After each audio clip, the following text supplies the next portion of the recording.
बिस्मिल्लाहिर्रहमानिर्रहीम। नाज़रीन अस्सलाम वालेकुम। मैं हूँ आपका मेज़बान साबिर शाकिर वफाकी दारुल हुकूमत इस्लामाबाद से कुछ ताज़ा तीन खबरें और ख़बरों का ताल्लुक़ है पाकिस्तान की कौमी सियासत से।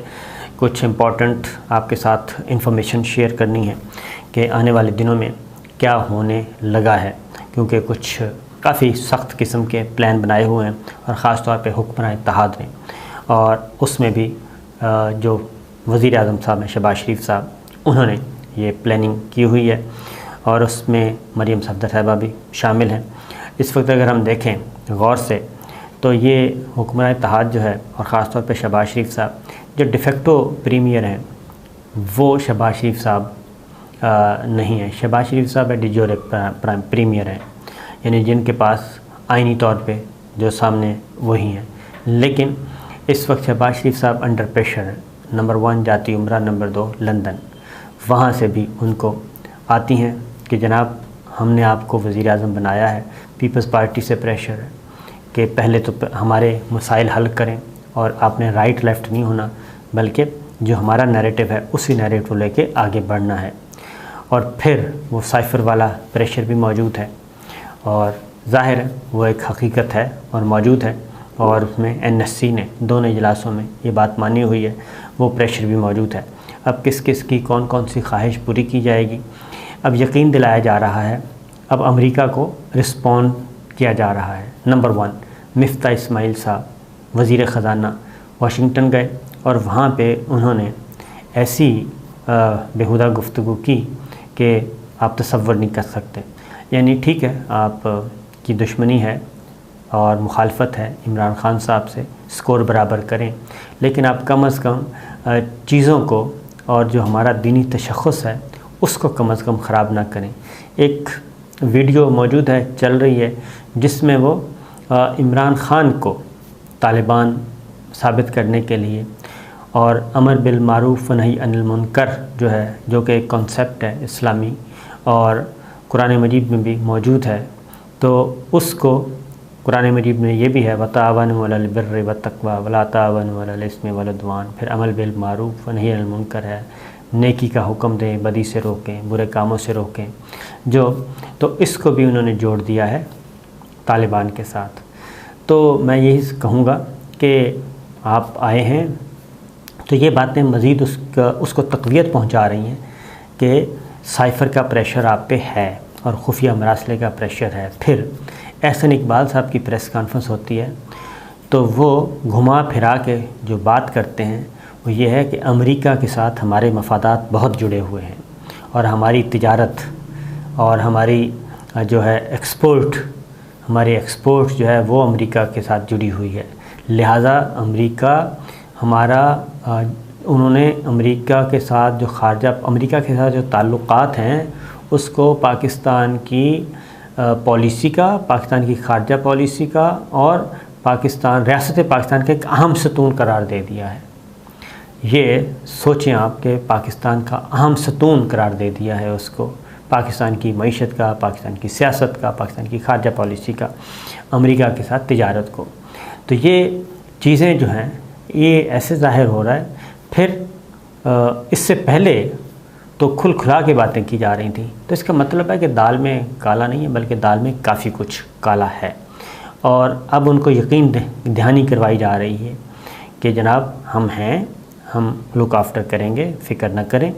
लेकिन दूसरी जानिब जो चीज़ है वो ये है कि अब ये परसेप्शन नहीं ख़त्म हो रहा कि ये गवर्नमेंट जो है ये बहुत थोड़े अरसे के लिए है, इसका कुछ ज़्यादा नहीं है लंबा अरसा। और ब्यूरोक्रेसी जो है वो भी इस चीज़ को देख रही है, जो सिविल इस्टेब्लिशमेंट है जिसे कहते हैं, वो भी देख रही है कि हम किस हद तक इनको आगे जाके इनके अहकामात जो हैं, हर तरह के अहकामात वो तस्लीम करें, वो भी देखना शुरू कर दिया है।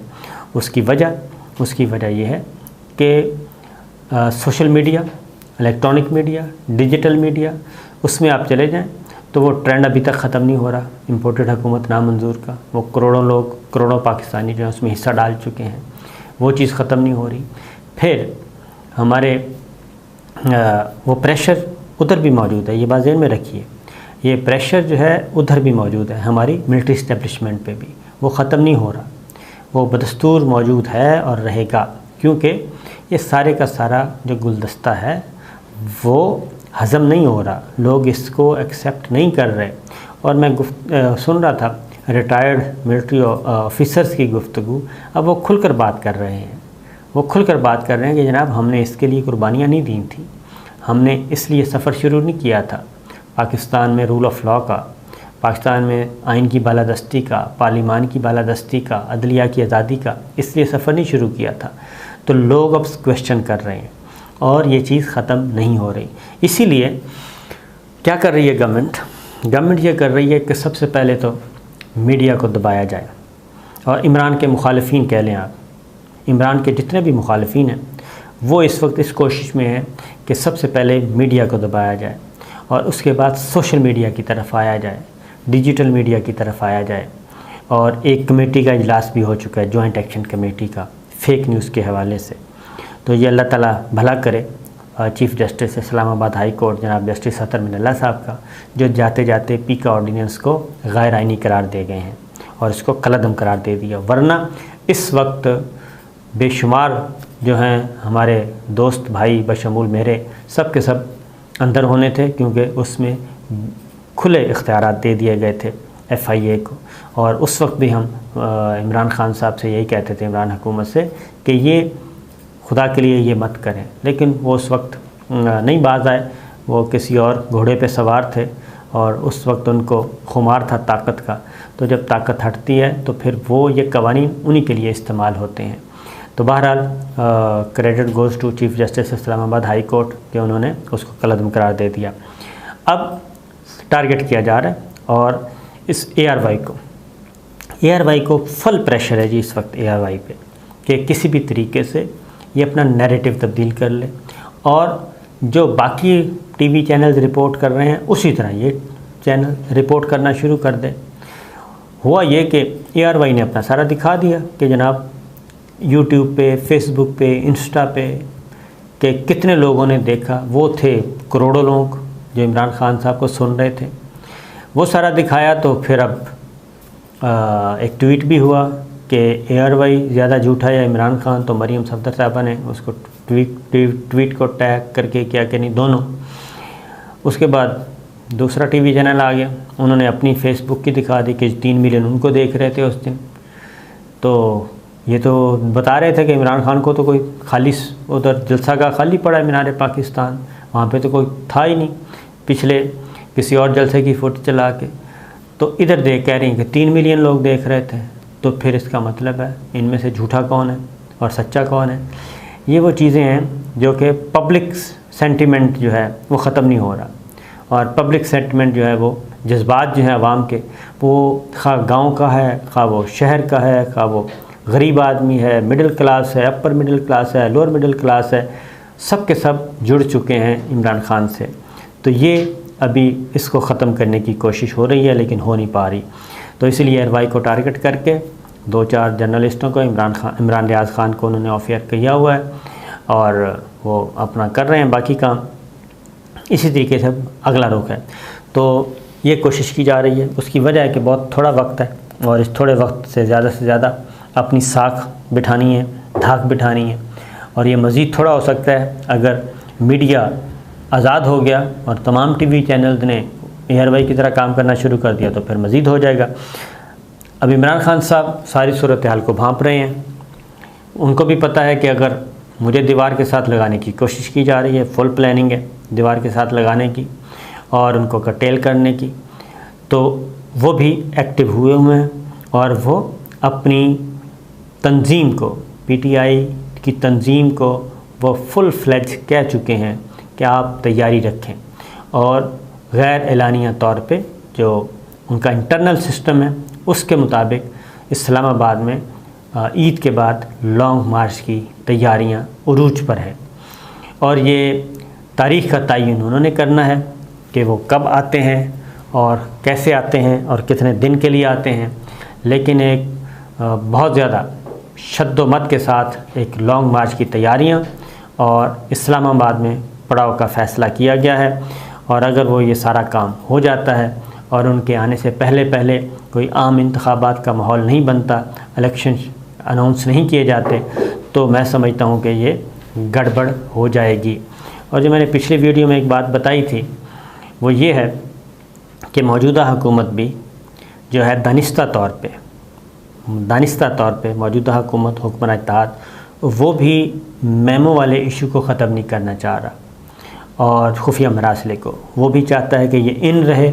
इसकी वजह से प्रेशर में रहेंगे, हमारी तरफ रुख नहीं होगा और इमरान ख़ान और मिलिट्री इस्टेब्लिशमेंट के दरमियान ताल्लुकात कशीदा रहेंगे, मज़ीद कशीदा होंगे। जितने ज़्यादा कशीदा होंगे इधर हमें फ़ायदा होगा, हमारी तरफ कोई नहीं आएगा और हम तगड़े हो जाएंगे और फिर हमारी तरफ देखेगी मिलिट्री इस्टेब्लिशमेंट तो हम फिर उसको अकोमोडेट करेंगे और जब हम अकोमोडेट करेंगे तो उसके बदले में हम भी कुछ ना कुछ उनसे मांगेंगे कि जनाब हम आपको अकोमोडेट करते हैं, आप हमें अकोमोडेट करें।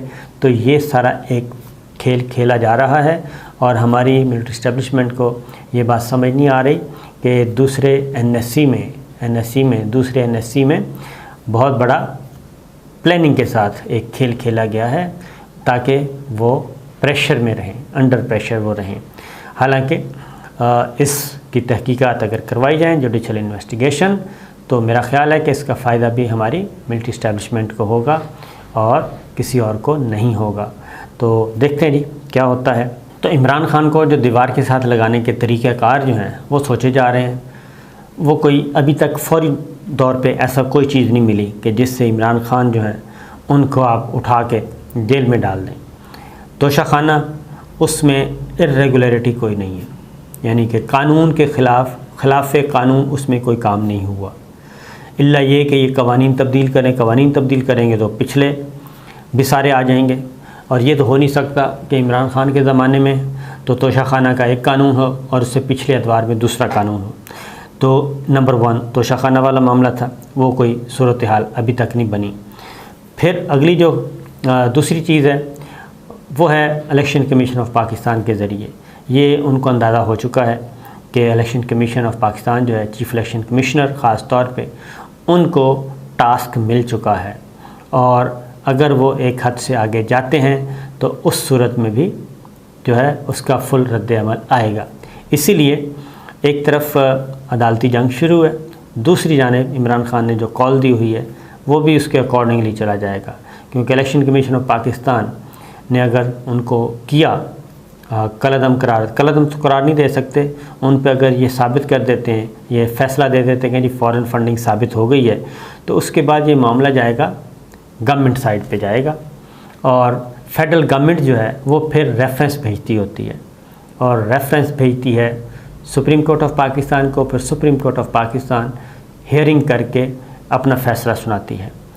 मैंने आपको बताया था कि माजी में ये काम कामयाब नहीं हुआ और किसी भी सियासी जमात को अभी तक किल नहीं किया जा सका, ख़त्म नहीं किया जा सकता और वो जमातें तमाम की तमाम मौजूद हैं और किसी न किसी शक्ल में मौजूद हैं और अपना काम करती रहती हैं। यहाँ तक कि आखिरी जो किया था वो तहरीक लब्बैक को किया था, कलअदम करार दे दिया, उस पर बैन कर दिया और उसके बाद जो रद्द अमल हुआ उसमें शहरियों की जानें भी ज़ाया हुई, सरकारी अमलाक को भी नुकसान पहुँचा, पुलिस को भी नुकसान पहुँचा और वो इस हद तक शिद्दत इख्तियार कर गया कि वो फ़ैसला वापस लेना पड़ा था। और तहरीक लब्बैक अब भी मौजूद है, अवामी नेशनल पार्टी अब भी मौजूद है, MQM अब भी मौजूद है, पीपल्स पार्टी अब भी मौजूद है। तो ये सारे हरबे माजी में बहुत कुछ हो चुके हैं। तो खान साहब भी तैयारी कर रहे हैं, इनके आसाब पर सवार हैं। तो देखना ये है कि ईद के बाद माहौल कैसा बनता है। इजाज़त दीजिए, अल्लाह हाफ़िज़।